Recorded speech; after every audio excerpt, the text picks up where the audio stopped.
મિત્રો અત્યારે આપણે સાણંદ જીઆઈડીસી માં ગ્લોબલ એક્સપો માં પહોંચી ગયા છે અને અહીંયા અંદર મળવાનું છે બ્રહ્માણી ફાઈબર ગ્લાસ માં. મિત્રો આ કંપનીમાં ફાઈબર માં સીટો બનાવવામાં આવે છે. અલગ અલગ ઘણી બધી ડિઝાઇન છે, ઘણા બધા કલર છે. જોઈ એવડી સાઈઝ માં તમને બનાવી આપે છે અને સીટો એવી બનાવે છે કે ના પૂછો વાત.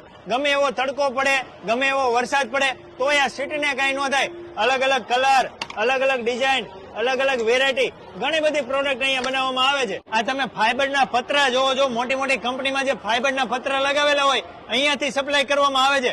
અલગ અલગ કલર, આની ઉપર તમે ચડી જાવ ગમે એવામાં વજન આવે અને કઈ થતું નથી. આના સિવાય વરસાદ માટેના ખાડિયા બનાવવામાં આવે છે. આ બધી વેરાયટી ફાઈબર માંથી બનાવવામાં આવે છે. પછી સાહેબ આ સ્ટીલ નું શું છે? આ ટોપા જેવું આ એર વેન્ટિલેટર છે જે ઇન્ડસ્ટ્રીયલ એરિયામાં યુઝ થાય છે. આ પણ સપ્લાય કરો છો? હા, એ મતલબ એર સર્ક્યુલેશન સારું હોય એના માટે લગાવવામાં આવે છે ઇન્ડસ્ટ્રીયલ એરિયા. આના સિવાય શું બનાવો છો? એનાથી વિશેષ industrial shed, weather shed, parking shed, tensile shed એ પણ પ્રોવાઈડ કરવામાં, સાથે સાથે એફઆરપી લાઇનિંગ વર્ક પણ કરી આપવામાં આવશે. તમારે રેસિડેન્સ માટે જોતા હોય, મોટી મોટી કંપની માટે જોતું હોય, ફાઈબર સીટ જોઈ કે ફાઈબર ના પતરા, ડિસ્પ્લે ઉપર નંબર આપેલો છે, કોલ કરીને મંગાવી લેજો.